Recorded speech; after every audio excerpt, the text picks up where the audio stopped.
See, according to the question, a tank is filled with water அப்படின்னு சொல்லியிருக்காங்க. அப்போ இந்த டேங்குங்கிறது ஏதோ ஒரு ஜஸ்ட் ஒரு கிளாஸ் பீக்கர் மாதிரி கூட ஞாபகம் வச்சு. இதில் வந்து பார்த்தீங்கன்னா வாட்டர் வந்து ஃபில் ஆயிருக்கு இவ்வளோ.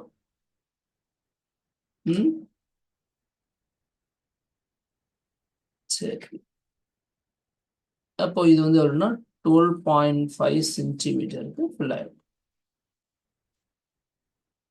The apparent depth of the needle lying at the bottom of the tank is measured by microscope is 9.4 centimetre. அதாவது நம்ம கீழே இருக்கிறது கீழே ஏதாவது ஒரு சம்திங் ஒரு ஊசி நீடில் தான் சொல்கிறாங்க. சரி, இது கீழே இருக்குது.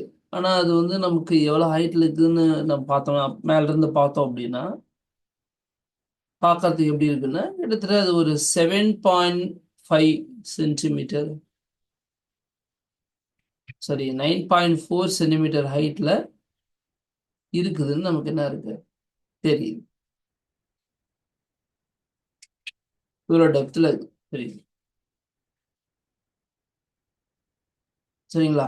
அப்படிங்கும்போது இப்போ இதே வெசல்ல என்ன பண்றோம், வாட்டருக்கு பதிலாக வேற லிக்விட் வந்து ரீப்ளேஸ் பண்றோம். அந்த லிக்விடோடைய ரீஃப்ராக்டிவ் இண்டெக்ஸ் பார்த்தீங்கன்னா 1.6. அப்படின்னா இப்போ நீங்க இந்த முதல்ல வந்து பார்த்தீங்கன்னா இந்த மைக்ரோஸ்கோப் பார்த்தோம்னு சொன்னாங்களா, வாட்டருடைய அப்பரண்ட் டெப்த் 9.4. அதுக்கு பதிலாக இப்போ நீங்க பாட்டம் ஆஃப் தி நீடில் வந்து கீழே பார்க்கும்போது ஒரு வேற ஹைட்ல இருக்கும். மேபி அது கீழேயோ மேலேயோ இருக்குன்னு வச்சுக்கோங்களேன். அப்போ நீங்க என்ன பண்ண போறீங்க, மைக்ரோஸ்கோப் இங்க பார்க்கறதுக்கு பதிலாக இன்னும் கொஞ்சம் கீழே மேலே நகர்த்துற மாதிரி இருக்கும். ஸோ அப்போ எவ்வளோ ஹைட் வந்து நம்ம மூவ் பண்ணணும் அப்படிங்கிறது தான் கொஸ்டின். ஸோ அப்போ இது தெரிஞ்சுக்கிறதுக்கு வந்து நீங்கள் என்ன பண்ண போகிறீங்க அப்படின்னா, ஆல்ரெடி 10th படித்தது ரீஃப்ராக்டிவ் இண்டெக்ஸ் அப்படின்னா அக்கார்டிங் டு ஸ்னெல்ஸில் sin A by sin R இதான் படிச்சிருக்கீங்க. இதை தாண்டி நம்ம ரீஃப்ராக்டிவ் இண்டெக்ஸுக்கு வந்து இன்னும் சில ஃபார்முலாஸ் இருக்கு. அது என்னன்னு பார்த்தீங்கன்னா, அதாவது velocity of the light in that air by that medium இப்படின்னு நம்ம அதாவது அப்சல்யூட் ரீஃப்ராக்டிவ் இண்டெக்ஸ் படிக்கும்போது ஏர்ல என்ன ஸ்பீடு அந்த மீடியத்தில் என்ன ஸ்பீடுன்னு தெரிஞ்சா இப்படி கண்டுபிடிக்கும். உங்களுக்கு தெரியும் வெலாசிட்டிக்கும் இந்த வேவ் லென்த்துக்கும் ஃப்ரீக்குவென்சிக்கும் உள்ள ரிலேஷன்ஸ் இதெல்லாம் தெரியும். அதை வச்சு பார்க்கும்போது v is equal to new lambda இதை படிச்சுப்பீங்க. v is equal to new lambda. அப்போ சிக்கும் அதே தான் வரப்போகுது. சிக்கும் c is equal to new lambda. ஆனால் நம்ம சிங்கிறது ஏர்ல என்ன ஸ்பீட் அப்படிங்கிறதுக்கு ஏர்ல ஸ்பீட் பார்க்கும்போது என்னன்னா, அப்போ ஏர்லேயும் சரி ஈவன் இந்த மீடியத்தில் போனாலும் சரி இந்த frequency of that light rays வந்து பார்த்தீங்கன்னா மாறாது அப்படிங்கிறதையும் 10th நீங்கள் படிச்சிருக்கீங்க. அப்போ கண்டிப்பா இந்த ஸ்பீட்ல மாற்றம் இருக்கிறதுனால இப்போ இங்க வேவ் லென்த்ல தான் மாற்றம் வரும். அப்போ நான் இது λ1 சொல்றேன் அப்படின்னா அது λ2. புரியுதுங்களா என்ன சொல்றேன்னு? என்ன ஃப்ரீக்வன்சி வந்து ரெண்டுக்கும் கான்ஸ்டண்டா இருக்கும். நான் உங்களுக்கு 10thலேயே சொல்லியிருந்திருப்பேன் அதை. அதாவது எப்படின்னா ஒரு மீடியத்துல இப்போ இது வந்து ஏர்ல இருக்கு, இந்த இடத்துல ஏர் இது, கீழே வந்து வாட்டர். இப்போ லைட் ரேஸ் உள்ள இறங்குன்னு வச்சுங்களேன், இறங்கும்போது பாருங்க அந்த வேவ் ஃபார்மேட்ல பாருங்க இப்படி இருக்கு. இது உள்ள பட்டனை என்ன பண்ணோம், இதனுடைய பாதை மாறப்போகுது, இதனுடைய ஸ்பீடு மாறுது.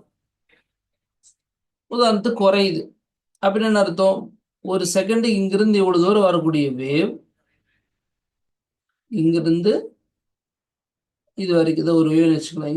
இங்கிருந்து இது வரைக்கும் வரக்கூடிய வேவ் என்ன பண்ணுது, அடுத்து இங்குள்ள வரும்போது குறைஞ்சிடுது, டிஸ்டன்ஸ் குறையுது.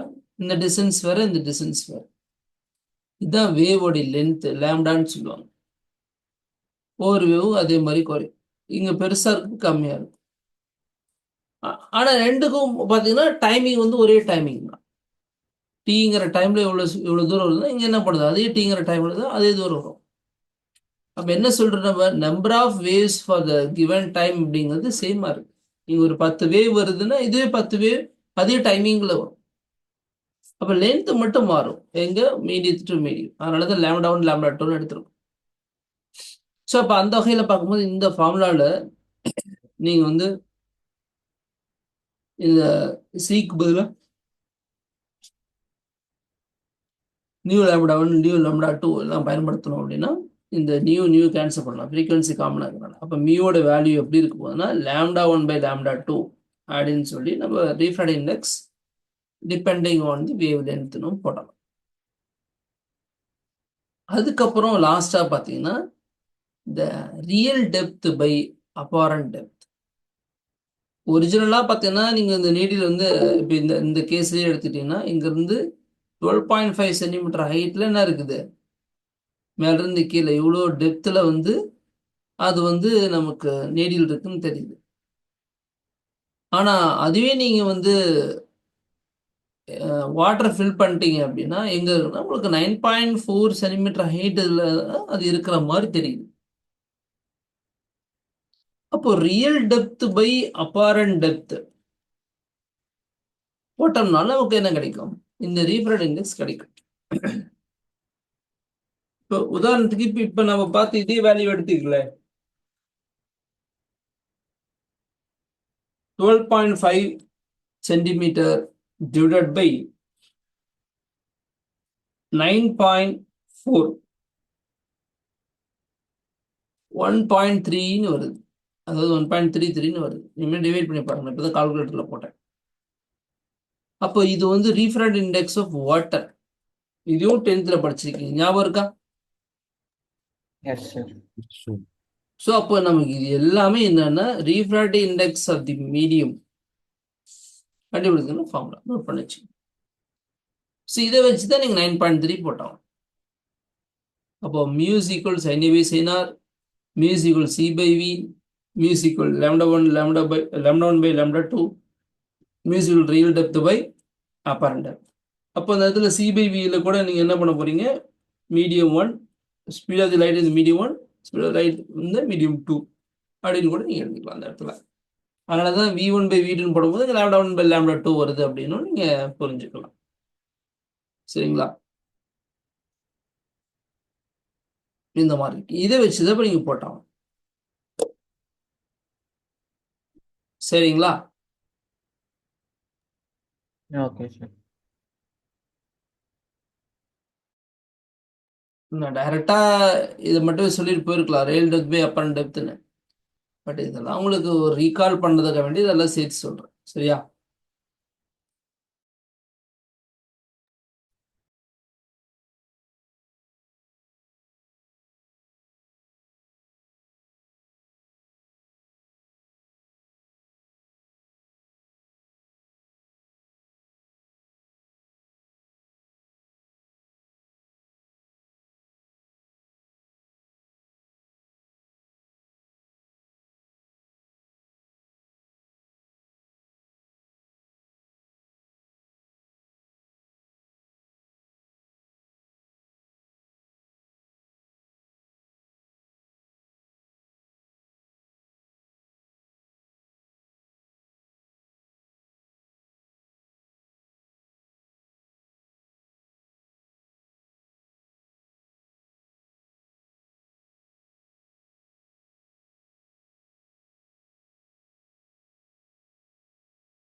அப்போ உங்க ரீஃப்ராக்டிவ் இண்டெக்ஸ் வந்து 1.33 அப்படிங்கிறது நமக்கு தெரிஞ்சு போச்சு. எதுக்கு வாட்டருக்கு. சரிங்களா? 1.7. No, this is. 1.7. Yes, sir.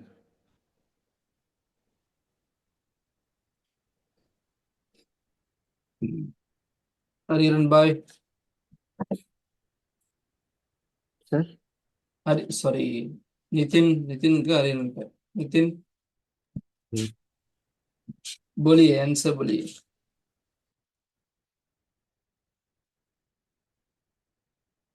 Refractive index of water வந்து 1.33.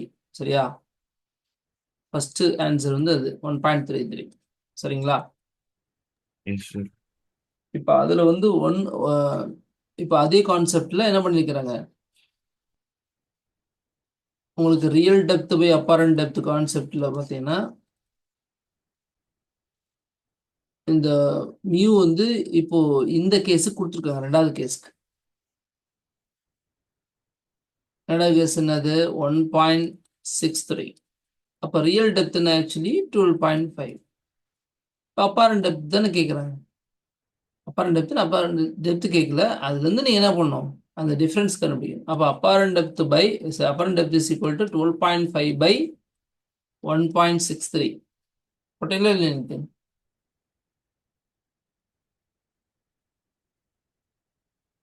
கண்ணு புரிஞ்சதே இல்லையாப்பா நிதின்? Yes, sir. ரிசல்ட் பார்த்தீங்கன்னா 7.66 அப்படி போயிட்டு இருக்கு. 668 வருது. அப்போ 7.67 கூட வச்சு சென்டிமீட்டர். இப்போ முந்திக்கும் இப்போ இருக்கிறதுக்கு என்ன வித்தியாசம்? 9.4. இதையும் கூட 7.7 எழுதிக்கலாம். ஏன்னா அங்கே 2 டிஜிட் 7.7 எழுதிக்கிங்க. அப்போ 9.4க்கும் 7.4க்கும் உள்ள 7.7க்கும் உள்ள வித்தியாசம் பார்த்தீங்கன்னா 14 7 போச்சுன்னா 7.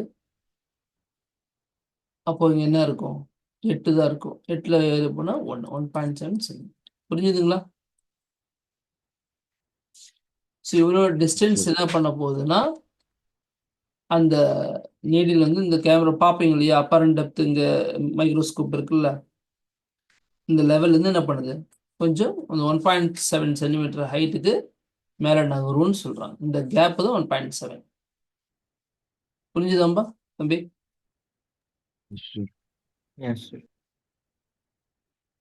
ஓகே. இப்போ இது வந்து மேலே 12.5, இது வந்து 9.4, இது வந்து இப்போ உங்களுக்கு 7.7. அப்போ வாட்டராக இருக்கும் போது இங்கே 9.4 தான் அந்த நீரிலேருந்து தெரிஞ்சிருக்கு உங்களுக்கு. இந்த வாட்டருக்கு ரீப்ளேஸ் பண்ணி இந்த லிக்விட் 1.63ங்கிற இந்த ரீஃப்ராக்டிவ் இண்டெக்ஸ் இருக்கக்கூடிய லிக்விட் ஃபில் பண்ணும்போது உங்களுக்கு என்னாச்சு, இந்த நீடில் மறுபடியும் இன்னும் உயரமாக மேலே தெரியுற மாதிரி இருக்குது. ஏன்னா ரீஃப்ராக்டிவ் இண்டெக்ஸ் அதிகமாக இருக்கு இல்லையா, அதனால மேலே தான் தெரியும் அந்த மாதிரி. சரிங்களா? அப்போ எவ்வளோ தூரம் மைக்ரோஸ்கோப் நகருது இந்த இதை ஃபோக்கஸ் பண்ணுறது அப்படிங்கிறது அந்த கொஸ்டினுக்கான ஆன்சர். சரி சௌந்தர்யா, நீங்கள் கிளாஸில் இல்லை, பட் நீங்கள் கேட்டதுக்காக தான் உங்களுக்கு ரெக்கார்ட் பண்ணியிருக்கேன். புரிஞ்சுக்கணும்னு நினைக்கிறேன். புரிஞ்சிருச்சுன்னா என்ன பண்ணுங்க, எனக்கு ஆடியே இந்த 9.3 எஸ் அல்லது தம்ஸ் அப் போட்டு 9.3 அப்படின்னு சொல்லி என்ன பண்ணுங்க, எனக்கு வாட்ஸ்அப் பண்ணுங்க. பண்ணிங்கன்னா நீங்கள் இந்த வீடியோ கவனிச்சிட்டு இருக்கிறீங்க அப்படின்னு அர்த்தம். அண்ட் அந்த 9.3 புரிஞ்சிருச்சுன்னு அர்த்தம். சரிங்களாம்மா? ஓகே, சொல்லியாச்சு. ஸோ இதெல்லாம் பாருங்கள், இதில் நீ ஆல்ரெடி நீ அங்கே படிச்ச மிரர் ஈக்குவேஷன், இந்த லென்ஸ் ஃபார்முலா எல்லாம் அங்கே படிச்சது தான். அண்ட் பவர் ஆஃப் லென்ஸு இதை பாருங்கள், 1/f = 1/f1 + 1/f2 இதெல்லாம். பட் இதில் கொஞ்சம் டீட்டெயில்டாக இருக்கும், வேறு ஒன்றும் கிடையாது. எக்ஸ்டர்னல் பார்க்கறது லென்ஸ் மேக்கர் ஃபார்முலா இதெல்லாம் பார்ப்போம். மற்றபடி பாருங்கள், SI யூனிட் ஆஃப் பவர், அந்த டயாப்டர் அல்லது மீட்டர் இன்வர்ஸ் இதெல்லாமே அதில் வரக்கூடிய. சரிங்களா? சரி பார்ப்போம், நம்ம அடுத்த கண்டென்ட் போவோம்.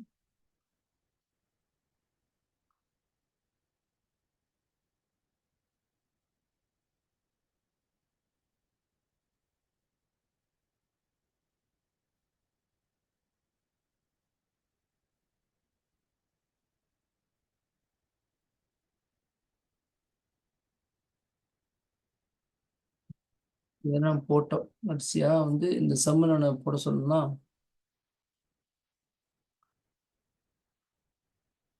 இந்த சம் போட சொன்னேன் 9.4 போட சொன்னேன். அடுத்தது இப்போ நம்ம இதில் இருக்கோம். சரி, ஆக்சுவலி நம்ம இதெல்லாம் பார்த்துட்டு தான் அந்த கொஷின் போயிருக்கணும். சரி, இந்த கொஷின் ஆல்ரெடி நீங்கள் அந்த டாப்பிக்கில் தெரிஞ்சது தானே அப்படின்றதுக்காக வேண்டியது நான் அப்படியே போனது. சரி, இதெல்லாம் உங்களுக்கு தெரிஞ்சது தான். ரீஃப்ராக்ஷன், லா ஆஃப் ரீஃப்ராக்ஷன் பார்த்தீங்கன்னா first incident ray, refracted ray, normal to the interface, இது எல்லாமே அவளை இந்த சேம் பிளேன் அப்படிங்கிறது தெரியும் உங்களுக்கு. ஸோ இதுக்கு என்ன அர்த்தம் சொல்லுங்க பார்க்கலாம். அங்கேயும் படிச்சிருப்பீங்க, இங்கேயும் படிச்சிருப்பீங்க, ரிஃப்ளாக்ஷனுக்கும் படிச்சிருப்பீங்க, ரிஃப்ராக்ஷன் படிச்சிருப்பீங்க, இது இதை வரும். இதுக்கு என்ன அர்த்தம் சொல்லுங்க. ஏன்னா ரிஃப்ளெக்ஷனில் பார்த்தீங்கன்னா ஆங்கிள் ஆஃப் இன்சிடென்சி கூட ஆங்கிள் ஆஃப் ரிஃப்ளெக்ஷன் அது படிச்சுட்டு இந்த ஒரு இதுவும் வரும். இந்த இடத்துல ரிஃப்ளெக்ஷன் மட்டும் வேர்டு மட்டும் மாறும். பட் இந்த லா ஆஃப் ரீஃப்ராக்ஷன்லையும் இந்த 2 லா வருது. இது என்ன சொல்லுதுன்னு கேட்கு.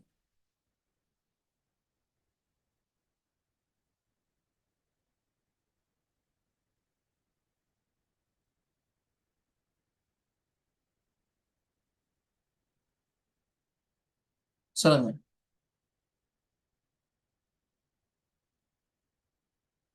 நாங்கள் படிச்சது தானே இருந்தீங்க. Yes sir. அதுக்கு என்ன அர்த்தம்? ஃபர்ஸ்ட் பாயிண்ட்க்கு sir. First point.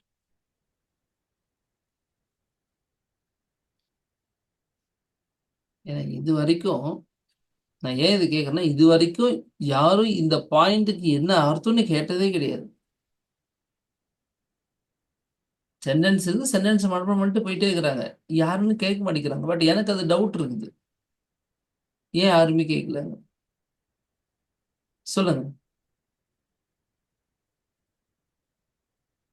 Sir same பிளேன்னா ஒரே இப்போ ஒரே பேப்பர்ல லை ஆயிருக்கிற மாதிரி சார். நம்ம ம். பேப்பர்ல டிரா பண்ற மாதிரி எங்கேயுமே டிவியேட் ஆகாது. அப்பன்னா அதுக்கு என்ன மீனிங் சொல்ல வராங்கன்னு கேட்குறேன்.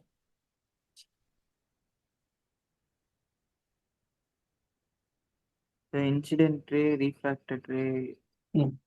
நார்மல் டு ம். இன்டர்ஃபேஸ் எல்லாமே ஒரே பிளேன்ல லை ஆயிருக்கு சார். அப்படின்னா எனக்கு வேற எங்கேயும் டிவியேட் ஆகி போகாம ஒரே ஸ்க்ரீன்ல இருக்கிற மாதிரி சார். 2D அதாவது இமேஜ் மாதிரி ஆ, சார். இப்போ இங்க நீங்க இந்த பாயிண்ட்ல இருந்து பார்த்தீங்க அப்படின்னா ஒருவேளை இந்த ரே வருதுன்னு வச்சுக்கோங்களேன். இந்த ரே வருது. இப்போ இது இப்படி போகுதுன்னு வச்சுக்கோங்களேன். இப்போ இது இது வந்து ஒரு பிளேன்ல இருந்தா மட்டும்தான் இது இது பாசிபிளா இருக்கும். ஒருவேளை இது இது வந்து இந்த பிளேன்ல இருக்குன்னு வச்சுக்கோங்களேன். இது வந்து பார்த்தீங்கன்னா கொஞ்சம் எக்ஸ் டைரக்ஷன்ல, சாரி இசட் டைரக்ஷன்ல கொஞ்சம் இந்த இந்த ரே வந்து கொஞ்சம் இப்படி வளைகி இருக்கு. இது பார்க்கறதுக்கு நம்ம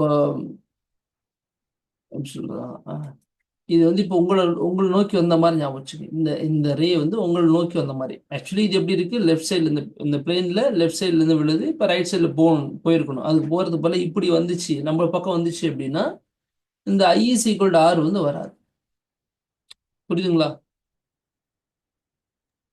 எஸ் சார். Yes, sir. அப்படியே வச்சுக்கலாம். அல்லது இந்த ரே வந்து விழும்போது இப்படி விழுது அப்படின்னா இந்த ரே வந்து இந்த பாதையில இப்படித்தான் போகணும் அப்படிங்கிறது விதியா இருக்கு. இப்படி வந்துட்டு இப்படி வித்தியாசமா போகாது. அப்படி வரும்போது என்ன இருக்கும், இது இது என்ன ஆங்கிள் இதோட இருக்குதோ அதே ஆங்கிள் பின் சைட்ல அது விழுந்திருக்கும். ஸோ அப்போ எடுத்து பார்த்தோம்னா இந்த மாதிரி பிளேன் இந்த பிளேன்ல இது கரெக்டா இருக்கும். I is equal to Rங்கிறது கரெக்டா. அந்த வகையில கீழே இந்த லைனையும் எடுத்து பார்த்தோம்னா இது எல்லாமே சேம் பிளேன்லயே இருந்தா மட்டும்தான் இது வந்து கரெக்டா இருக்கும். அப்ப என்ன சொல்ல போறோம், இது எல்லாமே ஒரே பிளேன்ல தான் அது இருக்குது அப்படிங்கிறத நம்ம புரிஞ்சுக்கிறோம். வேற ஒன்றும் கிடையாது. ஒவ்வொன்றும் வேற டைரக்ஷனும் கிடையாது. எல்லாம் அந்த நீங்க சொன்ன மாதிரி ஒரு A4 ஷீட்ல வரைஞ்சா அப்படி இருக்கும், அந்த மாதிரி தான். அப்போ ஒரு பர்டிகுலர் ரேவை எடுத்துக்கிட்டு ஒரு இடத்துல விழுது அப்படின்னா அதுல அந்த பிளேன்ல வரைஞ்ச இந்த ரேவும் பிளேன்ல வரைஞ்ச இந்த ரே இதை மட்டும்தான் பத்தி நம்ம பேசுறோம். அதை பத்தி தான் பேசும்போது இது இப்படி இருக்குதுன்னு நம்ம சொல்றோம். அதாவது I is equal to R ஆகவும் and sin A by sin R அப்படிங்கிற கான்செப்ட் எல்லாம் இப்படி இருந்தால் தான் சாத்தியமாகும். இல்லைன்னா சாத்தியமாகாது.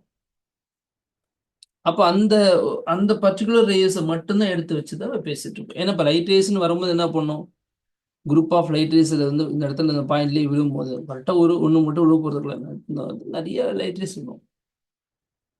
ஆனால் நம்ம எடுத்துக்கிற இந்த லைட் ரேஸ் பிளேனில் இருக்கிறது மட்டும்தான் இந்த ரூல்ஸ் எல்லாம் ஃபாலோ பண்ணும்.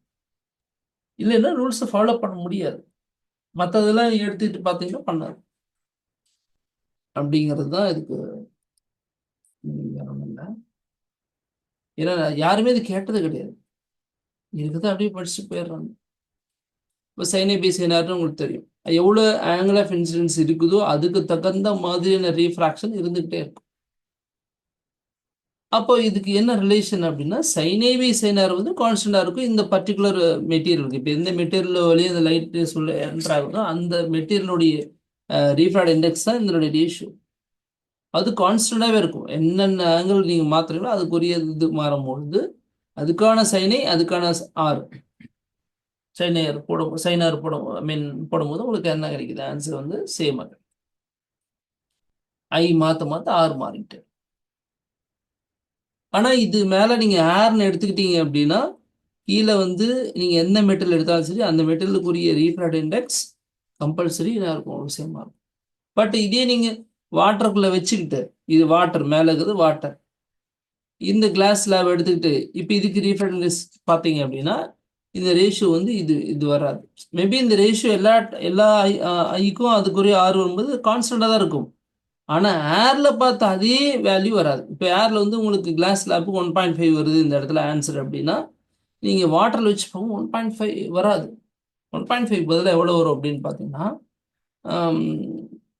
ஒரு நிமிஷம், ஆன்சர் வந்து 1.13 தான் வரும். இவ்வளோதான் ஆன்சர். இது எப்படி சார் நம்ம கண்டுபிடிக்கிறோம் அப்படின்னா, ரீஃப்ராக்ட் இண்டெக்ஸ் ஆஃப் வாட்டர் அப்படின்னு பார்த்தீங்கன்னா 1.33 இருக்கு. இந்த கிளாஸ்க்கு வந்து பார்த்தீங்கன்னா 1.5ன்னு எடுத்திருக்கேன். அதே ஏருக்கு பார்த்தீங்கன்னா 1.0003, அதாவது ஒன்றுனே வச்சிங்க. இப்போ ஏர்ல இருந்து கிளாஸ்க்கு வந்தா 1.5/1. அதாவது 1.00ன்னா ஒன்றுன்னு வச்சிங்க. ஆன்சர் ஒன்று தான், 1.5 தான் வரும், அப்படியே தான் வரும்.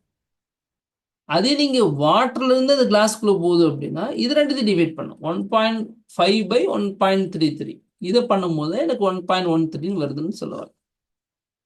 புரிஞ்சுங்களா? அப்போ நீங்க வாட்டர்ல இந்த கிளாஸ்ல வச்சிருக்கும் போது அதுல லைட் ரேஸ் அதுல இருந்து நீங்க கிளாஸ் ஸ்லாப் உள்ள போகும்போது என்ன ஆங்கிள் ஆஃப் இன்சிடென்ஸ் இருக்குதோ அதுக்கு உரிய அந்த ஆர் வந்து கிடைச்சிட்டு இருக்கும். அப்ப சைனாரி போட்டீங்கன்னா கான்ஸ்டன்டாவே இருக்கும். அந்த கான்ஸ்டன்ட் என்னன்னா வாட்டர்ல வச்சிருக்கும் போது இப்படி இருக்கும். இதே ஏர்ல இருக்கும்போது இந்த ரேஷியோங்கிற கான்ஸ்டன்ட் எப்பவுமே 1.5க்கு ஈக்குவலாக இருக்கும் ஃபார் கிளாஸுக்குன்னு சொல்றேன். ஒருவேளை ஏர்ல இருந்து வாட்டருக்குள்ள போகுது அப்படின்னா அந்த ரீஃப்ராக்ட் இண்டெக்ஸ் எப்படி இருக்குன்னா 1.3 இருக்கும். அப்போ நாங்கள் எழுதியிருக்க வேல்யூஸ் எல்லாமே பார்த்தீங்கன்னா வேக்யூம்ல இருந்து ஏர், வேக்யூம்ல இருந்து வாட்டர், வேக்யூம்ல இருந்து கிளாஸ் அப்படின்னு மாதிரி தான் அர்த்தம். அல்லது நீங்கள் அது வேக்யூம் வந்து ஏருங்கிறதும் இதெல்லாம் ஒரே வேல்யூ தான். ஆக்சுவலி ஏருக்கும் வேக்யூம் பெரிய வித்தியாசம் இல்லை. அதனால என்ன பண்ணுறது, air to water, air to கிளாஸ்ன்னு சொன்னாலும் தட்ஸ் கரெக்ட் தான். அப்போ அந்த மாதிரி நம்ம ஏன்னா நம்ம ப்ராக்டிக்கலாக நம்ம ஏரில் தானே இருக்கிறோம், நம்மள வாழ்ந்துட்டு இருக்கோம். அப்போ அதனால ஏர் ரெஃபரன்ஸாக வச்சுட்டு பார்க்கும்போது ஏர்லேருந்து பார்க்கும்போது இது எல்லாமே அப்சல்யூட் ரீஃப்ராக்ட் இண்டெக்ஸ்ன்னு சொல்கிறாங்க. இதுக்கு பேர் அப்சல்யூட் ரீஃப்ராக்ட் இண்டெக்ஸ் அப்படின்னு சொல்கிறாங்க. புரியுதுங்களா? Water 1.33, ground glass, dense flint glass, diamond இருக்குலயே டென்சஸ்ட் ஆப்டிக்கல் மீடியம். அந்த மீடியத்துடைய எப்படி டென்சிட்டி இருக்குது அப்படின்னா அது இந்த ரீஃப்ராக்ட் இண்டெக்ஸ் வச்சுதான் சொல்லணும். ரீஃப்ராக்ட் இண்டெக்ஸ் ஜாஸ்தியா இருந்தா அது டென்சிட்டி ஜாஸ்தின்னு அர்த்தம். அப்போ இங்க என்ன நடக்கும் அப்படின்னா ரீஃப்ராக்ஷன் வந்து அதிகமா இருக்குதுன்னு அர்த்தம். புரியுதுங்களா? ரீஃப்ராக்ஷன் அதிகமா இருக்கும். இந்த கான்செப்ட் வச்சுட்டு அடுத்து நம்ம புதுசாக இங்கே கற்றுக்க போகிறது என்னன்னா, இப்போ நீங்கள் இவ்வளோ நேரம் பேசுனது எல்லாமே 10th லெவல் தான், இன்னும் புதுசுன்னு வரல. புதுசு என்ன அப்படின்னா கிரிட்டிக்கல் ஆங்கிளை பற்றி பேசணும். இதையுமே நான் உங்களுக்கு 10th சொல்லியிருந்திருக்கேன். டோட்டல் இன்டர்னல் ரிஃப்ளெக்ஷன் அப்படிங்கிற கான்செப்ட் சொல்லியிருந்திருக்கேன். சரிங்களா? அண்ட் இது எல்லாமே உங்களுக்கு அங்கேயே சொன்னதுதான். லேட்டரல் ஷிஃப்ட் அல்லது லேட்டரல் டிஸ்பிளேஸ்மெண்ட் அப்படின்னு மாதிரி சொல்லுவாங்க. இது என்னது? இந்த லைட் ரேஸ் இந்த கிளாஸ்ல வெளியே டிராவல் பண்ணும்போது என்ன பண்ணும்? உங்களுக்கு ரேரர் மீடியத்துலேருந்து டென்சர் மீடியத்துக்கு போகும்போது பெண்ட் டுவர்ட்ஸ் நார்மல். இப்போ ஆக்சுவலி இதுதான் நார்மல். இங்கே இதை நோக்கி தான் இந்த லைட் ரேஸ் பெண்ட் ஆயிடுச்சு பாருங்க. இப்படி நேராக போக வேண்டியது என்னாச்சு? இப்படி பெண்ட் ஆயிடுச்சு. ஆமா இல்லையா? Yes sir. அது பெண்ட் ஆயிடுச்சு. நம்ம அதுக்கிட்ட போய் என்ன பேச முடியும்? ஏப்பா பெண்ட் ஆயிடுச்சுன்னு. இப்படி போக வேண்டிய லைட் ரேஸ் இப்படி பெண்ட் ஆயிடுச்சு. இப்படி போறது இப்படி இப்படி போயிடுச்சு, பெண்ட் ஆயிடுச்சு. சரி, அடுத்தது என்ன பண்றோம்? இங்க இப்போ இப்போ இதுல ஸ்ட்ரெயிட்டாக தான் போகும். ஒரு மீடியத்துக்குள்ள வந்து ட்ராவல் பண்ணும்போது ஸ்ட்ரெயிட்டாக தான் போகும் அப்படிங்கிறது தெரியும். அப்போ ஃபர்ஸ்ட் இங்கிருந்து வரும்போது ஸ்ட்ரெயிட்டாக போச்சு, அப்புறம் இந்த பக்கம் இது இப்படி ஸ்ட்ரெயிட்டாக போச்சு. இப்போ மறுபடியும் என்ன போச்சு? இதே ஸ்ட்ரெயிட்ல தான் ஆக்சுவலி போயிருந்துருக்கணும். இதே பாதையில தான் போயிருந்துருக்கணும். ஆனா இதுக்கு மேல கிளாஸ் இல்லை. என்ன பண்ணுது? ஏர் வந்துடுச்சு. ஏர் வரும்போது என்ன பண்ணுது? அது நேராக போகிறதுக்கு பதிலாக பெண்ட் ஆகும். இந்த இடத்துல ரேரர் டு டென்ஸில் வரும்போது பெண்ட் டுவர்ட்ஸ் நார்மலாக போச்சு. இப்போ இந்த இடத்துல நான் bend away from the normal. அதனால இப்படி போக வேண்டிய லைட் ரேஸ் என்ன பண்ணுது? மேல் நோக்கி போகுது. இப்படி போகக்கூடிய லைட் ரேஸ் என்ன பண்ணுது? நேராக போக வேண்டியது இப்படி போயிடுச்சு. இப்போ பார்த்தீங்கன்னா ஒரிஜினலாக ஃபர்ஸ்ட் என்ட்ரான இந்த லைட் ரேஸையும் இதையும் வச்சு பார்க்கும்போது இப்படி போயிருக்கிற லைட் ரேஸ் இப்போ கடைசி எங்கே போயிட்டு இருக்குது? இப்படி வந்துட்டு இருக்கு. அப்போ ரெண்டுமே பேரலாக தான் இருக்கும். ஸோ அப்போ இந்த கேப் ஏன் எதனால் உருவாச்சுன்னா இந்த இந்த திக்னஸ் இது எவ்வளோ அகலமாக இருக்குது அதுக்கு தகுந்த மாதிரி இந்த கேப் வரும். அதனால தான் நீங்கள் ஸ்பெக்ஸ் போட்டுட்டு ஸ்பெக்ஸ் வழியை பார்க்கும்போது பார்த்தீங்கன்னா லைட் ரேஸ் இங்கே தெரியுது அப்படின்னா ஸ்பெக்ஸ்லாம் பார்த்தா இங்கே தெரியும். மறுபடியும் நீங்கள் ஸ்பெக்ஸ் ஆட்டி ஆட்டி பாருங்கள். வீதி மாற்றி மாற்றி ஆட்டி ஆட்டி பாருங்கள். உங்களுக்கு எப்படி தெரியும்னா அந்த அந்த மூமெண்ட்டை மாறுறது உங்களுக்கு நல்லா தெரியும். அது அந்த அந்த பிக்சருடைய லொக்கேஷன் ஒரு ஏதாவது ஒரு பர்டிகுலர் பாயிண்ட் நோட் பண்ணி பார்த்தீங்கன்னா தெரியும், நகரும். அது காரணம் தான். ஈவன் ஸ்பெக்ஸ் போடாதவங்களுக்கும் நீங்கள் ஏதோ ஒரு கிளாஸ் ஸ்கேல் இருக்குல்ல அதை வச்சு பாருங்கள். அல்லது காருக்குள்ளே போகும்போது கார் விண்டோ ஃபுல்லாக ஓப்பன் பண்ணாமல் பாதி ஓப்பன் பண்ணி வச்சுங்க. விண்டோ கிளாஸ் வழியே பாருங்கள். அப்படி மேலே கொஞ்சம் எட்டி கிளாஸ் ஏரில் டைரெக்டாக பாருங்கள். அந்த இடம் வந்து லொக்கேஷன் கொஞ்சம் மாறும். அந்த கிளாஸுடைய திக்னஸ் பொறுத்து இந்த மாற்றம் இருக்கும், வேற ஒன்றும் கிடையாது. புரிஞ்சுதா என்ன சொல்கிறேன்னு உங்களுக்கு? Yes, sir. இது லேட்டரல் ஷிஃப்ட்னு சொல்கிறேன். இது எதெல்லாம் பொறுத்து இருக்குதுன்னா இந்த மெட்டீரியலுடைய இந்த திக்னஸ், இதனுடைய ரீஃப்ராக்ட் இண்டெக்ஸ் இதெல்லாம் பொறுத்து இது இருக்கு. புரியுதுங்களா? அண்டு இது எவ்வளோ ஆங்கிளில் விழுது அப்படிங்கிறது இதெல்லாமே கூட இது ஒரு ஃபேக்டராக இருக்கும்.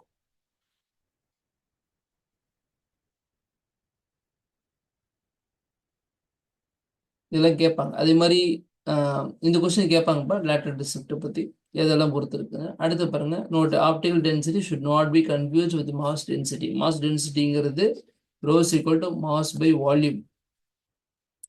அதான் சொல்கிறாங்க, mass per unit volume. It is possible the mass density of an optical denser medium may be less than that of an optically rarer medium. அதாவது சில மெட்டீரியலுக்கு பார்த்தீங்கன்னா ஆப்டிக்கல் டென்சிட்டியை விட இது வந்து கம்மியாக இருக்கலாம். ஆனால் உங்களுக்கு ஆப்டிக்கல் டென்சிட்டி வந்து ஜாஸ்தியாக இருக்கும். அதாவது என்ன சொல்கிறேன்னா, இப்போது வாட்டர் ஹெவியாக இருக்குதா, கிளாஸ் அதோட ஹெவியாக இருக்கா, அப்போது நம்ம என்ன பண்ணுவோம்? இதே மெத்தடில் தான் கிட்டத்தட்ட வாட்டருடைய ரீஃப்ராக்ட் இண்டெக்ஸோட கிளாஸ் ஜாஸ்தியாக இருக்கும் அப்படின்னு நம்ம புரிஞ்சுக்கிறோம். ஆனாலும் சில மெட்டீரியல் வாட்டரை விட மேபி வெயிட் கம்மியாக இருக்கலாம், அதோட டென்சிட்டி கம்மியாக இருக்கலாம், இது மாஸ் டென்சிட்டி கம்மியாக இருக்கலாம். ஆனால் என்ன இருக்கும்? அதனுடைய ஆப்டிக்கல் டென்சிட்டி ஜாஸ்தியாக இருக்கும். அதுக்கு எக்ஸாம்பிள் தான் சொல்லிக்கிறாங்க. maybe less than that சொல்லிட்டாங்களா? Optical density is the ratio of the speed of the light in the two media. For example, turpentine and water. Mass density of the turpentine is less than that water, but optical density is higher. முக்கியமான question இது 1 மார்க்ல கேட்டாங்க. Turpentine. நல்லா note பண்ணி இது மாதிரி நீங்கள் இந்த content ஃபுல்லாகவே நீங்கள் இடையில ஃப்ரீயாக இருக்கும்போது ஒரு கிளான்ஸ் இப்படி படிச்சு பாருங்க. இல்லைங்களா? கொஸ்டின்ஸ்னு கேட்டோன்னா இதுலேருந்து தான் கேட்பேன். ஃபஸ்ட்டு நீங்கள் என்சிஆர்டி தரவாக இருக்கணும் அப்படிங்கிறதுக்காக வேண்டி பாருங்க, அப்பாரண்ட் டெப்த், ரியல் டெப்த், இந்த கான்செப்ட்லாம் இங்கே கொடுத்துருக்காங்க. இது ரியல் டெப்த். ஒரிஜினல் அந்த அந்த டேங்கோடைய கெப்பாசிட்டி மேலேருந்து வாட்டர் மேலேருந்து கீழே வரைக்கும் இருக்கிறது. பட் நீங்கள் பார்க்கும்போது எப்படி தெரியும்னா அது இப்படி மேலே இருக்கிற மாதிரி தெரியும். இது எப்படி நீங்கள் தெரிஞ்சுக்கலாம் அப்படின்னா, நீங்கள் அப்போ மைக்ரோஸ்கோப் கூட நீங்கள் சைடில் வச்சு பார்த்தாலும் தெரியாது. நான் சொல்கிறதுக்காக சொல்லிக்கிறேன். ஆக்சுவலி நீங்கள் இங்கேருந்து பார்க்குறீங்கன்னா என்ன பண்ணும், இங்கே ஃபஸ்ட்டு வாட்டர் விரண்ட வாட்டர் இருக்கும்போது இங்கே இந்த இடத்துல இருந்துச்சு அந்த லெவல் வந்து உங்களுக்கு இங்கேருந்து இருக்கும். ஸோ எவ்வளோ தூரம் ஹைட்டாக இருக்குன்னா நீங்கள் இங்கிருந்தே பார்த்தாலே சொல்லிடலாம். நீங்கள் இங்கே பார்த்தாலும் உங்களுக்கு தெரியாது, மேலேருந்து பார்த்தா தான் எனக்கு தெரியும். இது நீங்கள் ப்ராக்டிக்கலாக நீங்களே செஞ்சு பார்க்கலாம். ஒரு டம்ளரை வந்து நீங்கள் தண்ணி எடுத்துக்கிட்டு அதில் என்ன பண்ணுங்க, ஒரு காயினை போட்டு பாருங்கள். அந்த டம்ளருடைய ஹைட் ஃபர்ஸ்ட் நோட் பண்ணிங்க. அதாவது தண்ணி லெவல்லேருந்து பாட்டம் வரைக்கும் என்ன ஹைட்னு நோட் பண்ணிங்க. அதுக்கப்புறம் நீங்கள் மேலேருந்து பார்க்கும்போது இந்த காயின் வந்து எவ்வளோ ஹைட்டில் இருக்குது அப்படிங்கிறத ஒரு அப்ராக்சிமேட்டாக நீங்கள் என்ன பண்ணுங்க, நீங்கள் அளந்து பாருங்கள். இந்த இடத்துல கை வச்சுங்க, இந்த இடத்துல எனக்கு தெரியுமா தெரியுதுன்னு கை வச்சிட்டிங்கன்னா அந்த இடத்துல ஸ்கேல் வச்சு மெஷர் பண்ணும்போது வாட்டருடைய மேலே லெவல்லேருந்து இப்போ நீங்கள் காயின் தெரியுதுன்னு ஒரு மார்க் ஜட்ஜ்மெண்ட் பண்ணீங்களா, அந்த ஜட்ஜ்மெண்ட் எவ்வளோ ஹைட்டில் இருக்குது, அந்த ஹைட் அண்டு அந்த ஒரிஜினல் ஹைட் இது ரெண்டத்தையும் நீங்கள் என்ன பண்ணீங்க, டிவைட் பண்ணிப்பாங்க. ஒரிஜினல் ஹைட்டை மேலே போட்டுங்க, ரியல் டெப்த் மேலே போட்டுங்க, அப்பாரண்ட் டெப்த் பார்க்குறதுக்கு இவ்வளோ ஹைட் டெப்த்தில் தான் இருக்குதுன்னு சொல்கிறோம் இல்லையா, அது ரெண்டத்தையும் போட்டு பார்த்தீங்கன்னா வாட்டராக இருந்தால் 1.33 தான் கட்டாயம் வரும். இதெல்லாம் நீங்கள் செஞ்சு பாருங்கள். நான் அதெல்லாம் செஞ்சுருக்கேன், பசங்களுக்குலாம் செஞ்சு காமிச்சிருக்கேன். நீங்கள் வேணும்னா அதை ட்ரை பண்ணி பாருங்கள்.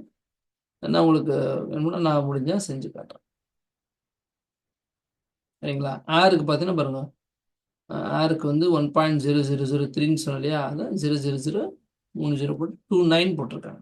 ஸோ இது மாதிரிலாம் வரும்.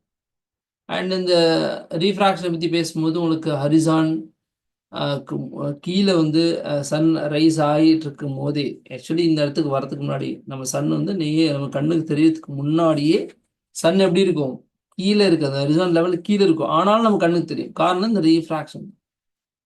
ஏன்னா இப்போ இங்கே வரும்போது இந்த அட்மாஸ்பியருக்குள்ள என்டர் ஆகும்போது லைட் ரேஸ் என்ன பண்ணும், ஸ்ட்ரெயிட்டாக போகாது, பெண்ட் ஆகிட்டே இருக்கும். ஏன்னா இந்த ஏரோடைய லேயருமே பார்த்தீங்கன்னா ஒவ்வொரு லேயருக்கும் டென்சிட்டி ஜாஸ்தி. அப்போ என்ன பண்ணணும்னா அந்த லைட் ரேஸ் வந்து நேராகவும் போகாது, இதுலேயும் வளைஞ்சிக்கிட்டே வரும், கடைசியில் இப்படி வந்துடும். அப்போ பார்க்கும்போது எப்படின்னா நேராக தெரியும் சன் இங்கே ரைஸ் ஆரம்பிக்கும். அப்போ சன்னு கீழே இருக்கும்போதே தெரிய ஆரம்பிச்சது. அவள் கிழந்த பண்ணுற மேலே போயிட்டே இருக்கும்போது ஒரு பர்டிகுலர் டைம் இருக்கும். அதனால் என்ன சொல்லணும், ஒரு ஆவரேஜாக ஒரு 2 நிமிஷம்னு சொல்லுவாங்க. 2 நிமிஷம் அட்வான்ஸாகவே சன்ரைஸ் ஆயிடும். அதனால் சன்ரைஸ் ஆகும் மட்டும் கொஞ்சம் டைம் அதிகமாகிற மாதிரி தெரியும். மற்ற டைம்லாம் சன் என்ன பண்ணணும், டக்கு டக்குன்னு போயிட்டே இருக்கிற மாதிரி தெரியும்.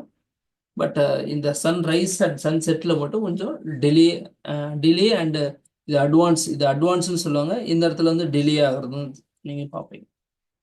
அது சொல்கிறாங்க, advance sunrise and delayed sunset due to the atmosphere refraction சொல்லி சொல்கிறோம். இதில் நம்ம 10th படிச்சிருக்கோம். ஸோ இந்த கொஸ்டின்லாம் ரொம்ப முக்கியமான கொஸ்டின்ஸ். இதில் நீங்கள் ட்ரை பண்ணி பாருங்கள். சரிங்களா? நெக்ஸ்ட் வந்து பார்த்தீங்கன்னா டோட்டல் இன்டர்னல் ரிஃப்ளெக்ஷன். இதோட முடிச்சுக்கலாம் நினைக்கிறேன். இது என்ன அப்படின்னு பார்த்தீங்கன்னா, இது வரைக்கும் புரிஞ்சதில்ல எல்லாத்துக்கும்? ஓகே தானே? இது என்னன்னு பார்த்தீங்கன்னா, நம்ம லைட் ரேஸ் இப்போ இந்த ரீஃப்ராக்ஷனை பற்றி பேசும்போதே பார்த்தீங்கன்னா பாருங்க, மேலே வந்து ரிஃப்ளெக்ஷனுங்கிறது ஒன்று காமிச்சிருப்பாங்க. இந்த இடத்துல ரிஃப்ளெக்ஷனும் இருக்குது, மேலே இப்போ லைட் ரேஸ் பட்டு ரிஃப்ளெக்ட் ஆகுது, இல்லை ரீஃப்ராக்ஷன் ஆகிறது, இதெல்லாமே நம்ம பார்க்குறோம். அப்போ என்னாச்சு, வடிவேல் காமெடி பிரகாரம் இந்த சந்திரமுகியில் சொல்கிற மாதிரி காருக்குள்ள இருக்குமே என்ன இருக்கும், உங்களுக்கு அவங்க பார்த்தா அவங்க ஃபேஸும் அவங்க பார்த்துக்க முடியும். சரிங்களா? அவங்க ஃபேஸை அவங்க பார்த்துக்க முடியும், உள்ளே இருக்கவங்களும் அவங்கள பார்க்க முடியும். அப்போ என்னாச்சு, ஒரு போர்ஷன் லைட் ரிஃப்ளெக்ட் ஆகுது, ஒரு போர்ஷன் லைட் ரீஃப்ராக்ட் ஆகுது. அப்போ உள்ளே இருக்கிறவங்க என்ன பண்ணுறாங்க, அவங்கள பார்த்துக்கிறாங்க, இவங்களும் அவங்கள பார்த்துக்கிறாங்க. ஆனால் இவங்களுக்கு தெரியாது உள்ள இருக்கிறவங்க பார்க்குறாங்கன்னு சொல்லிட்டு. அதனால தான் நம்ம ட்ரெஸ்ஸிங் ரூம்லாம் போனால் கூட கொஞ்சம் கேர்ஃபுல்லாக இருக்கணும்.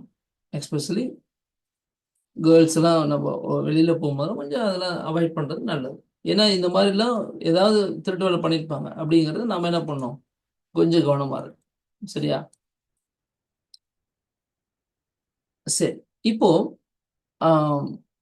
ரீஃப்ராக்ஷன் அப்படிங்கிறது பார்த்தீங்கன்னா இங்கே மேக்ஸிமம் நடக்கிற மாதிரி வச்சுருப்பாங்க. அப்போ ரிஃப்ளெக்ஷன் கொஞ்சம் கம்மியாக இருக்கும். அந்த கிளாஸ் எப்படி மேனுஃபேக்சர் பண்ணுறாங்களோ அதுக்கு இந்த மாதிரி இருக்கும். சரிங்களா? ஈவன் நீங்கள் கண்ணாடி பக்கா கண்ணாடி ரிஃப்ளெக்ஷன் முகமகள் கண்ணாடி எடுத்து பார்த்தீங்கன்னா கூட அது என்ன இருக்கும், சில பர்சன்டேஜ் ரீஃப்ராக்ட் ஆகி உள்ள போகும், மெஜாரிட்டி ரிஃப்ளெக்ட் ஆகும். ஆனால் இந்த டோட்டல் ரிஃப்ளெக்ஷன் அப்படி ஒரு கான்செப்டில் பார்த்தீங்கன்னா உங்களுக்கு இந்த ரிஃப்ளெக்ஷன் அப்படிங்கிறது குறைஞ்சி கம்ப்ளீட்டாக ரீஃப்ராக்ஷன் மட்டும்தான் இருக்கும். அது எப்படின்னு பார்த்தீங்கன்னா when light rays entering from denser medium to rarer medium. உதாரணத்துக்கு இப்போ இங்கே ஏங்கிற பொசிஷனில் பார்த்தீங்கன்னா இங்கிருந்து லைட் ரேஸ் வந்து என்ன பண்ணுதுன்னா ஃபர்ஸ்ட் நேராக இந்த இடத்துல விழுதுன்னு வச்சுக்கோங்களேன். இவ்வளவு என்ன பண்ணுது, நார்மல் வெளியே விடும்போது ஒரு போர்ஷன் லைட் ரிஃப்ளெக்ட் ஆகிருது, அதை அங்கே போட்டிருக்காங்க, 7 கிலோ போட்டிருக்காங்க. இந்த போர்ஷன் மேலே போயிட்டு இருக்கு. அதுக்கு ஒரு 80% ஆச்சு ரீஃப்ராக்ஷன், 20% ரிஃப்ளெக்ஷன். அப்போ அடுத்தது இந்த இடத்துல ஒரு பாயிண்ட் செக் பண்ணி பாருங்க. இப்போ என்ன பண்ணுது, லைட் பட்டனையும் according to law of reflection angle ஐசிக்குள்ள ஆங்கிள் ஆர். அப்போ இந்த இடத்துல ஒரு போர்ஷன் ஆஃப் லைட்டு ரிஃப்ளெக்ஷன் ஆயிடுச்சு. இது 20% தான். இது என்ன பண்ணுது, மீதி 80% ரீஃப்ராக்ஷன் ஆயிடுச்சு. சிமிலர்லி அடுத்த பொசிஷனில் பார்த்தீங்கன்னா உங்களுக்கு இன்சிடென்ட் வந்து ஆங்கிள் இன்க்ரீஸ் ஆக அந்த ஆங்கிள் இதுவும் மாறுது. அதே சமயத்தில் ரீஃப்ராக்ஷனும் வந்து மாறும். எப்படி மாறும்னா உங்களுக்கு இந்த அளவுக்கு இந்த ரிஃப்ளெக்ஷன் மாதிரி ஆகுது, அதே ஆங்கிளுக்கு அப்படிலாம் ரிஃப்ளெக்ட் ஆகுது, கொஞ்சம் மாறும், டென்சிட்டி பொறுத்து மாறும். இது டென்சிட்டி ரேர்னால away from the normal. Actually normal மேலே போகுது அப்படின்னா இது இது இந்த பாதை இருப்பாரு, இதுதான் லைட்டோடைய ஒரிஜினல் பாதை, கீழே இருக்கிற பாதைக்கு நேராக போட்டு அது ஒரிஜினல். இந்த பாதை லைட் பக்கம் என்ன பண்ணும், இந்த நார்மலுக்கு ஆப்போசிட், அதுக்கு எதிர்த்தாப்புல போகும். அதாவது அவே ஃப்ரம்னு சொல்றாங்க, அவே ஃப்ரம் த நார்மல். அப்போ இந்த பக்கம் போகும். பாருங்க இப்படியே வந்துட்டு இருக்கும்போது பர்டிகுலர் ஆங்கிள் இந்த படம் பார்த்தீங்கன்னா இன்னும் அது என்ன பெண்டாக ஆரம்பிச்சு. இப்போ அதையும் மீறி பண்ணும்போது ஒரு எக்ஸாக்டா ஒரு பர்டிகுலர் ஆங்கிள் என்ன பண்ணுது அப்படின்னா இந்த லைட் ரேஸ் இந்த சர்ஃபேஸ் வழியா போக ஆரம்பிச்சு, வாட்டர் ஏர் இந்த இன்டர்ஃபேஸ் இருக்குல்ல, இது வழியா போக ஆரம்பிச்சு. அப்போ உங்களுக்கு என்ன நடக்குது அப்படின்னா இந்த ரிஃப்ளெக்ஷன் ரீஃப்ராக்ஷன் எங்கேயுமே இங்கே பார்க்க முடியும். அப்போ அந்த இடத்துல ஆங்கிள் ஆஃப் இன்சிடென்ட் வந்து என்ன சொல்றோம் அப்படின்னா கிரிட்டிக்கல் ஆங்கிள் சொல்றாங்க. சரிங்களா? The angle of incidence corresponding to the angle of refraction 90. அப்போ இந்த இடத்துல angle of refraction பார்த்தீங்கன்னா 90 டிகிரியா நமக்கு இருக்குது இந்த கட்டத்தில். அதாவது லைட் ரேஸ் வந்து அந்த மீடியத்துலையும் இல்லை இந்த மீடியத்துலையும் இல்லை அப்படிங்கிறது. இந்த மாதிரி கண்டிஷனில் angle of refraction 90 டிகிரி பாருங்க. ஆர் டேஸ் ஆர்ல இருக்குல்ல, இப்போ குறைஞ்சிட்டே வந்து 90 மாறிச்சு. அப்போ angle of incident பேர் என்ன சொல்றாங்க, இஸ் கால்டு கிரிட்டிக்கல் ஆங்கிள். இப்போ என்னன்னா இப்போ திரும்ப என்ன பண்றாங்க, இதை விட அதிகமான ஆங்கிள் முன்னாடி இன்சிடென்ட் ஆகுது, அதாவது கிரிட்டிக்கல் ஆங்கிளோட அதிகமான ஆங்கிள் இன்சிடென்ட் ஆகுது. அப்போ என்ன நடந்துச்சுன்னா உங்க லைட் ரேஸ் இந்த ஆப்போசிட் அதாவது ரீஃப்ராக்ஷன் நடக்கிறது. இது வரைக்கும் 80% ரீஃப்ராக்ஷன் நடந்துகிட்டே இருந்துச்சு. சரிங்களா? இந்த கேஸ்ல உதாரணத்துக்கு சொல்றேன், நீங்க 80 60 எப்படியும் போட்டுங்க, மொத்தத்தில் ஒரு போர்ஷன் ரீஃப்ராக்ஷன் ஒரு போர்ஷன் ரிஃப்ளெக்ஷன். ஆனால் இந்த இடத்துல என்ன ஆச்சுன்னா 100% ரிஃப்ளெக்ஷன் மட்டும் தான். அதனால தான் totally reflected ray, totally internally reflected, உள்ளே அது ரிஃப்ளெக்ட் ஆகும். அப்போ இங்கே என்ன இருக்குதோ அது அப்படியே ரிஃப்ளெக்ட் ஆகி இங்கே தெரியும். புரிஞ்சுதுங்களா?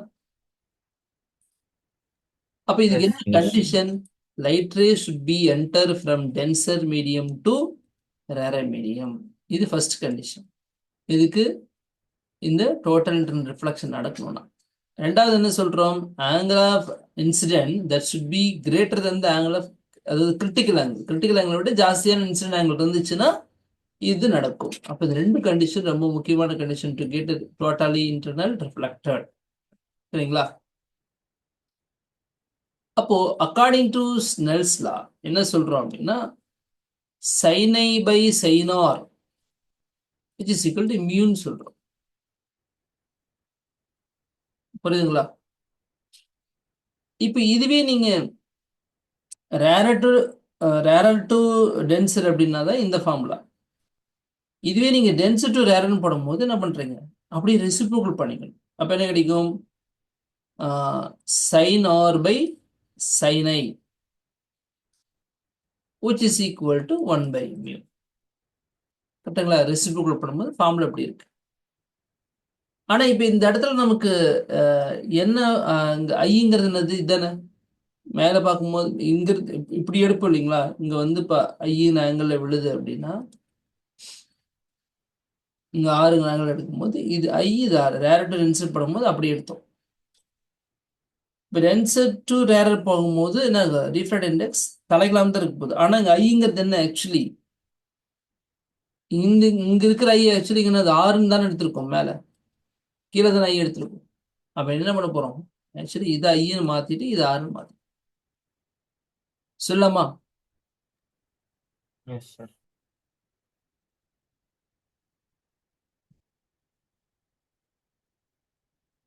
இல்ல இல்ல ஒரு நிமிஷம்.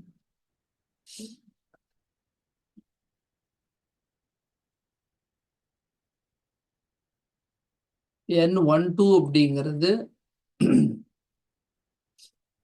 sin i by sin r. அதாவது N12 அப்படிங்கிறது என்னன்னா medium 1 medium 2 rare medium tensor medium. இப்போ இப்படி எடுத்தோம்னா டென்சர் மீடியத்துக்கு ரேர் மீடியத்துக்கு போகுது.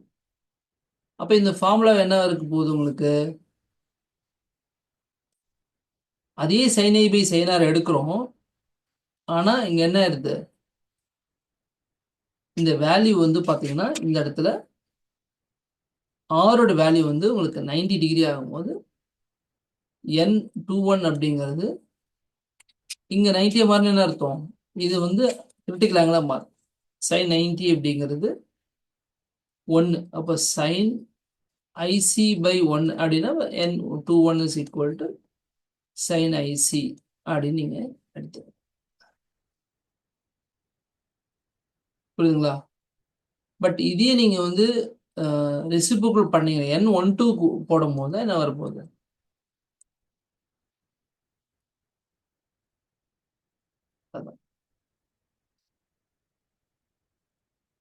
இங்க பாருங்க, இங்க வந்து மாத்தி எடுத்திருக்கேன். நான் ஃபர்ஸ்ட் போட்ட பிரகாரம் தான் எடுத்திருக்காங்க. ஆனா நம்பர் எங்களை மாத்திருக்காங்க.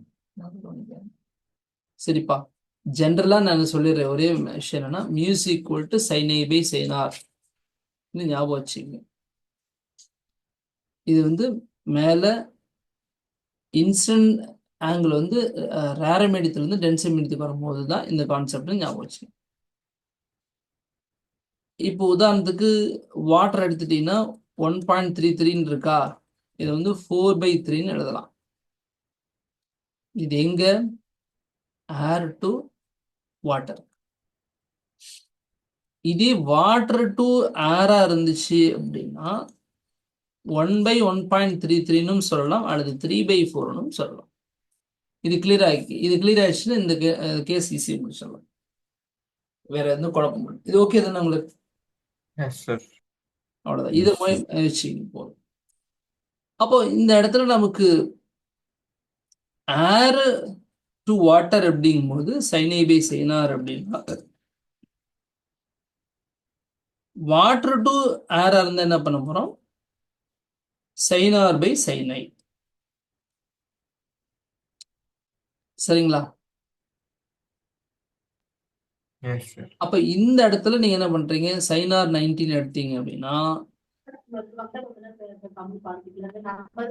IC. அப்ப என்ன வரும் உங்களுக்கு?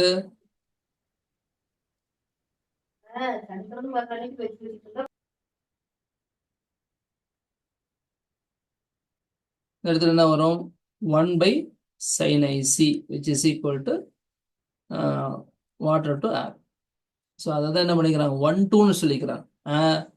N12 அப்படிங்கிறது 1/sin ICன்னு போட்டிருக்காங்க. அடுத்து கீழே இருக்கு பாருங்க.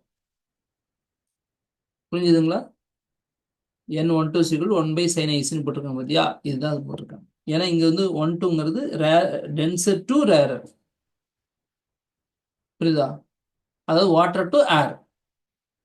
அப்ப ஏர் டு வாட்டர் இருந்தா எப்படி இருக்கணும்? sin IC, அவ்வளவுதான். புரியுதுங்களா? Yes sir. இந்த இதுல sin IC by sin 19 வரும்.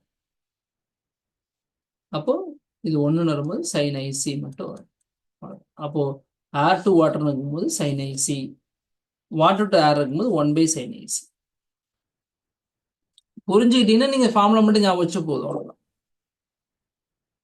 சரிங்களா? அப்போ நீங்க ஃபைனலா இந்த ஃபார்முலா ஞாபகம் வச்சுங்க. N12 கீழே இருந்து டென்சர் டு ரேரர் போகும்போது 1/sin ஐசி இஸ் ஃபார்முலா. வேற எதுவும் குழப்பம். ஃபைனல் ஃபார்முலா இது ஞாபகம் வச்சு. இதுக்கான கண்டிஷன் என்ன? That should be denser to rarer, அப்புறம் என்ன இருக்கணும்? Angle of incidence that be greater than that angle of critical angle அப்படின்னு. கிரிட்டிக்கல் ஆங்கிள் பார்த்தீங்கன்னா உங்களுக்கு வாட்டருக்கு 48.75 டிகிரி இருக்கு, கிரவுண்ட் கிளாஸ்க்கு எப்படி இருக்கு அப்படி பார்க்கும்போது உங்களுக்கு இந்த டைமண்டுக்கு இருக்குலேயே ரொம்ப கம்மியான கிரிட்டிக்கல் ஆங்கிள். அதனால தான் உங்களுக்கு என்ன நடக்குது அப்படின்னா, ஆக்சுவலி நீங்கள் லீவ் தானே உங்களுக்கு, எஸ் சார். அப்போ ஒன்றும் பிரச்சனை இல்லை. ஓகே, நானும் டைம் ஆச்சு இப்போ அறிகிறேன் அப்படின்னு யோசிச்சிட்டே இருந்தேன். ஓகே, நோ ப்ராப்ளம், நம்ம கொஞ்சம் பீஸ்ஃபுல்லாக எடுக்கலாம். அப்போ இந்த கிரிட்டிக்கல் ஆங்கிள் பொறுத்த வரைக்கும் இதுக்கு ரொம்ப ரொம்ப கம்மியாக இருக்கிறதுனால தான் அந்த டைமண்டில் பார்த்தீங்கன்னா உங்களுக்கு ஸ்பார்க்லிங் அப்படிங்கிறது ஒன்று நடக்குது. கம்மியான ஆங்கிளுக்கு என்ன பண்ணும்? ரிஃப்ளெக்ஷன் நடந்துகிட்டே இருக்கும். ஏன்னா இது என்ன சொல்கிறோம்? Totally internal reflection, complete reflect ஆகும். நம்ம வீட்டுக்குள்ளே வைக்கிறோம் அப்படின்னா லைட் ரேஸ் வந்து டைமண்டுக்குள்ள படம் என்ன பண்ணும்? உள்ள பட்டோன்னே அப்படி ரிஃப்ளெக்ட் ஆக ஆரம்பிச்சோம். படுதா? கம்மியான ஆங்கிளுக்கு என்ன பண்ணுது? போய் உள்ள வருது. இப்போ இது ஏர் டு கிளாஸ், அப்போ இது கிளாஸ்க்குள்ள போகும்போது பாருங்க, இப்போ கிளாஸ்ல இருந்து என்ன பண்ணுது? ஆக்சுவலி உள்ள பெண்ட் ஆகும். நான் பெண்ட் ஆகிற மாதிரி போடுறேன். இப்போ லைட் ரேஸ் வந்து உள்ள என்டர் ஆகுது. என்ன பண்ணும்? இது டென்ஸ் ஜாஸ்தியா இருக்கும். அப்போ இங்கிறது நார்மல் போட்டு பார்த்தீங்கன்னா பெண்ட் ஆகும். பெண்ட் ஆகும். அப்போ நேராக போயிட்டே இருக்கா பாருங்க. இப்போ என்ன பண்ணுது உங்களுக்கு? லைட் ரேஸ் வந்து இப்போ இன்கேஸ் இதில் வந்து இந்த இடத்துல நார்மல் போட்டு பார்த்தோம்னா இது 24 டிகிரி விட கம்மியாக இருக்கிற பட்சத்தில், அது மாதிரி தான் ஷேப்புமே மேக்ஸிமம் கட் பண்ணியிருப்பாங்க உங்களுக்கு. அப்போ என்ன பண்ணும்? படுறது என்ன பண்ணும்? அப்படி ரிஃப்ளெக்ட் ஆகிடும். புரியுதுங்களா? அப்போ இது 24க்கு ரிஃப்ளெக்ட் ஆகும் போது அப்போ இங்கே என்ன ஆச்சு? அதிகமான ஆங்கிளுக்கு இன்சிடென்ட் ஆகுது. அப்போ இங்கே ரிஃப்ளெக்ட் ஆகுமா? ஆமாவா இல்லையா?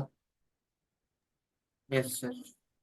அப்போ உங்களுக்கு பார்த்தீங்கன்னா லைட் ரேஸ் அப்படியே பளிச்சுன்னு அப்படியே சன்லைட் அப்படியே ரிஃப்ளெக்ட் ஆகிட்டே இருக்கும். உங்களுக்கு ஏதாவது ரிஃப்ளெக்ட் ஆகி வெளியிற இடத்துல பார்த்தீங்கன்னா கம்ப்ளீட்டாக ரிஃப்ளெக்ட் ஆகிடும், பார்க்கறதுக்கு ஜொலிக்கும் டைமண்ட். ஸோ இந்த கான்செப்ட் வச்சு தான் ஃபைபர் ஆப்டிக்லாம் உருவாக்கி இருக்கிறாங்க. அதில் என்ன பண்ணும்? லைட் ரேஸ் வந்து இந்த மாதிரி உள்ள அந்த டியூபுக்குள்ள மல்டி ரிஃப்ளெக்ஷன் ஆகி போயிட்டே இருக்கும். ஏன்னா அந்த மெட்டல் அந்த மாதிரி செஞ்சுருப்பாங்க, அதிகமான ரிஃப்ளெக்ட் இன்டிஸ் இருக்கிற மாதிரி. அப்போ லைட் ரேஸ் வந்து என்ன பண்ணாதுன்னா உள்ள இருந்து வெளியில வராது. அடுத்த பாருங்க, மேலே வந்து லோவான ரீஃப்ளெக்ட் இண்டெக்ஸ் இருக்க மாதிரி ஒரு லேயர் வச்சுருப்பாங்க. அதுக்குள்ளே இருக்கிறது தான் ஹை ரீஃப்ளெக்ட் இண்டெக்ஸ் இருக்க முடியும். அப்போ டென்சிட்டி அதிகமாக இருக்க வேண்டியது கம்மியான மீடியத்துக்கு வரமே என்ன பண்ணும்? அது டோட்டல் இன்டர்னல் ரிஃப்ளெக்ஷன் நடக்கும். அப்போ லைட் ரேஸ் என்ன பண்ணும்? போயிட்டு ரிஃப்ளெக்ட் ஆகிட்டே இருக்கும். அப்போ உங்களுக்கு இந்த சிக்னல், லைட் சிக்னல் வந்து என்ன பண்ணுது? போயிட்டே இருக்கும். அப்போ ஆப்டிக்கல் ஃபைபருக்குள்ளே என்ன பண்ணுது? நம்ம டேட்டாஸ் எல்லாம் வெளியில் வராமல் போயிட்டே இருக்கணும் ஏரா. புரியுதுங்களா? அதே மாதிரி இந்த மிரேஜ், காணல் நீர், இந்த சம்மர்ல பார்ப்பீங்க காணல் நீர், அதுவும் இந்த மாதிரி. இங்க என்ன நடக்குது அப்படின்னா இந்த மாதிரி இப்போ பாருங்களேன், இப்போ நம்ம கார்ல வந்துட்டு இருக்கோம், இங்க தூரத்துல பார்க்கும்போது கீழே என்ன இருக்கும்? அப்படியே தண்ணி மாதிரி தெரியும். இந்த மாதிரி மரம்லாம் பார்த்தா மரம் நல்லாவே ரிஃப்ளெக்ட் ஆகும். இதெல்லாம் எப்படி தெரியும்னா, லேண்டு பார்த்தீங்கன்னா அதிக ஹீட் ஆகும் சம்மர். ஏன்னா லேண்ட்ல என்ன இருக்குது? மண் இருக்கா, சாண்ட் இருக்கு இந்த இடத்துல. பெரிய இந்த இதுல எல்லாம் பாலைவனத்துல எல்லாம் பார்த்தீங்கன்னா உங்களுக்கு என்ன இருக்கும்? ரொம்ப ஹீட் ஆகும். ஈவன் தார் ரோட்ல ரொம்ப ஹீட் ஆகும். அப்போ அது பக்கத்தில் இருக்கிற ஏர்லாம் என்னன்னா ரொம்ப ஹீட் ஆகி லைட்டராக மாறி போடும். லைட் மீன்ஸ் டென்சிட்டி குறைய ஆரம்பிச்சு. அதுக்கு மேலே இருக்கிறது லேயர்லாம் பார்த்தீங்கன்னா டென்சிட்டி ஜாஸ்தியாக இருக்கும். நியர் த கிரவுண்டு டென்சிட்டி கம்மியாகும், அதுக்கு மேலே இருக்கிறது அதிகமாக இருக்கும். இப்போ நம்ம ஒரு மரத்தை பார்க்குறோம், மரத்துலேருந்து சன்லைட் மேலே படுது, மரத்தில் லைட் நமக்கு நேராக வருது, நமக்கு வர்றது நேராக வந்துடும். நீங்கள் கீழே பார்க்குறீங்கன்னு வச்சுக்கோங்களேன், கீழே பார்க்கும்போது என்ன ஆகும்? இந்த லைட் கீழேயும் வந்து படும் இல்லையா? மரத்துலேருந்து ஒரு லைட்டு கீழே பட முடியல. கீழே பட்டது என்ன பண்ணுதுன்னா பட்டு ரிஃப்ளெக்ட் ஆக ஆரம்பிச்சிடும். ஏன்? இது டென்ஸ் ரேரர் மீடியம் போயிடுச்சு, மேலே டென்சர் மீடியம். அப்போ டோட்டல் இன்டர்னல் ரிஃப்ளெக்ஷன் நடக்கும்னால ரிஃப்ளெக்ட் ஆகி நம்ம கண்ணு கிடைச்சு. அப்போ பார்த்தீங்கன்னா இது அப்படி பிளைன் சர்ஃபேஸ் மாதிரி இருக்குமா? அப்போ உங்களுக்கு ஈஸியாக இதனுடைய இமேஜ் உங்களுக்கு தெரியும். அதனால தான் கீழே உங்களுக்கு மரம் இருக்கிறது தெரியுது. புரியுதுங்களா? மரம் இருக்குது தெரியும். இது வந்து உங்களுக்கு சம்மருக்கு. வின்டருக்கு போய் பார்த்தீங்கன்னா மேலே பார்த்தீங்கன்னா தெரியும். மேலே வந்து உங்களுக்கு டென்சிட்டி கம்மியாகவும் கீழே அதிகமாகவும் அந்த மாதிரிலாம் இருக்கும். ஸோ அதில் நீங்கள் பார்க்கலாம். இந்த மாதிரி நிறைய விஷயங்கள் உங்களுக்கு ரியல் லைஃப்ல நடந்துட்டு இருக்கு. சரிங்களா? டோட்டல் இன்டர்னல் ரிஃப்ளெக்ஷன் இது நிறைய கொடுத்துருக்காங்க, படிச்சு பாருங்க.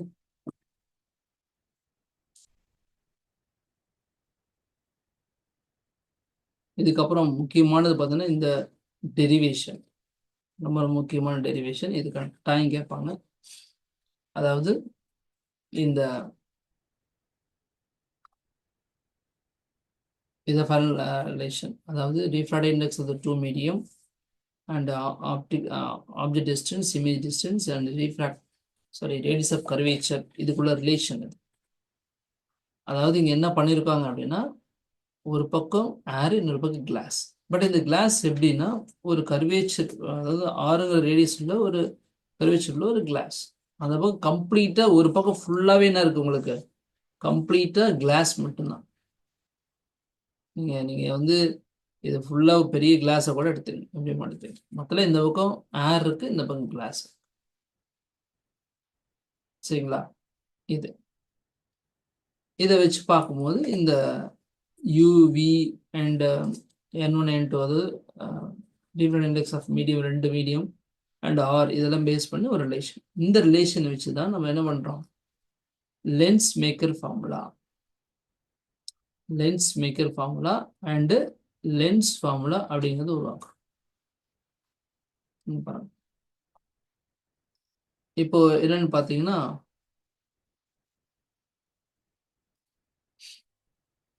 இங்க அங்க போட்ட அதே கான்செப்ட் தான். இந்த பக்கம் ஏர்ல இருக்கு, இந்த பக்கம் கிளாஸ்.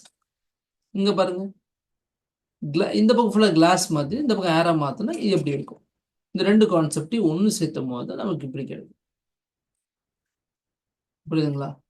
அப்போ இது ஃபுல்லா ரைட் சைட்ல ஃபுல்லா உங்களுக்கு என்ன இருக்கு, கிளாஸா இருந்துச்சு அப்படின்னா இங்க என்ன நடக்கும், ஃபுல்லா இந்த சைடு ஃபுல்லாவே கிளாஸா இருந்தா எப்படி இருக்கும் அப்படிங்கிறது நீங்க கான்செப்ட் புரிஞ்சீங்கன்னா தான் இந்த லென்ஸுக்குள்ள என்ன நடக்குதுங்கிறது புரியும். அதை வச்சுதான் லென்ஸ் மேக்கர் ஃபார்முலா அப்படிங்கிற இந்த ஃபார்முலா வந்து உருவாக்குறாங்க. அதாவது 1/f is equal to n21 into 1 n21 minus 1 into 1/r1 minus 1/r2 இந்த ஃபார்முலா. அண்ட் இதுல இருந்து தான் என்ன பண்றாங்க, லென்ஸ் ஃபார்முலாவும் உருவாக்குறாங்க. 1/v minus 1/u is equal to 1/f. இதெல்லாம் இந்த டெரிவேஷன் ரொம்ப முக்கியமான டெரிவேஷன் பார்த்துங்க. அண்ட் இதுக்கப்புறம் பார்த்தீங்கன்னா உங்களுக்கு இந்த கான்வெக்ஸ் லென்ஸ், கான்கேவ் லென்ஸ், இதை பற்றி என்னன்னா மேக்னிஃபிகேஷன் இதெல்லாம் இருக்கும். பவர் ஆஃப் லென்ஸ் எப்படி வந்துச்சு, இதெல்லாம் உங்களுக்கு